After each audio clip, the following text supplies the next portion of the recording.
আজকে বানাবো মাছের মাথা দিয়ে ফুলকপি আলুর তরকারি। একদম সিম্পল একটা রেসিপি, কিন্তু ভাতের সঙ্গে খুবই অসাধারণ লাগবে খেতে। তার জন্য কড়াইয়ে সরষের তেল দিয়ে আলু দিয়ে আর স্বাদ মতো লবণ দিয়ে আলুর সঙ্গে ফুলকপিটাকে দিয়ে একসঙ্গে ভালো করে ভেজে তুলে রেখে দিতে হবে। আলু ফুলকপিটাকে আগে থেকে ভেজে একটা পাত্রে তুলে রেখে দেওয়ার পর সেই একই কড়াইয়ে দিয়ে দেবো আবারও সরিষার তেল।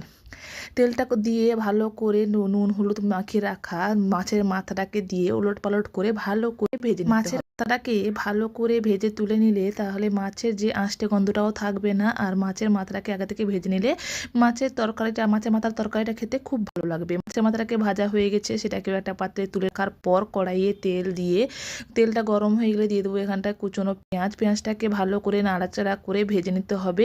যখনই পেঁয়াজটা ভাজা হয়ে আসবে তখনই এখানে অ্যাড করব আদা রসুনের পেস্টটাকে দিয়ে ভালো করে মশলাটাকে কষিয়ে নিতে হবে আদার গন্ধটা না মারা পর্যন্ত। এরপরে দিয়ে দিয়েছি গুঁড়ো মশলা, চিনি, লবণ, ধনে গুঁড়ো, হলুদ গুঁড়ো, লঙ্কা গুঁড়ো। এরপর অল্প একটু জল দিয়ে ভালো করে মশলাটাকে কষিয়ে নিতে হবে। যখনই মশলা কষানো হবে তখনই এখানে অ্যাড করে দিয়েছি টমেটোটাকে দিয়ে ভালো করে নাড়াচাড়া করে একটু ঢাকা চাপা দিয়ে দেবো যাতে টমেটোটা সফট হয়ে যায়। টমেটোটা ঢাকা চাপা দিয়ে দিলে খুব তাড়াতাড়ি সফট হয়ে যাবে এবং এখান থেকে জল বেরোতেও শুরু করে দিয়েছে। টমেটোটা প্রায় সেদ্ধ হয়ে গেছে। মশলাটাকে ভালো করে কষাতে হবে যতক্ষণ না মশলা থেকে তেল বেরোচ্ছে। যখনই মশলা থেকে তেল বেরোনো শুরু হয়ে যাবে তখনই মশলা কষানো আমাদের সুন্দরভাবে হয়ে গেছে বুঝে নিতে হবে। তখনই অ্যাড করে দেবো আগে থেকে ভেজে রাখা ফুলকপি, আলু আর এখানটা দিয়ে দিচ্ছি মাছের মাথা। এরপর মশলার সঙ্গে 2 থেকে 3 মিনিট মতন ভালো করে কষিয়ে নিতে হবে মাছের মাথাটাকেও আর সবজিটাকেও। ভালো করে কষিয়ে নেওয়ার পর এখানটায় দিয়ে দেবো পরিমাণ মতন জল। কত সুন্দরভাবে তাড়াতাড়ি তৈরি হয়ে যায় আর খেতে খুবই অসাধারণ লাগে।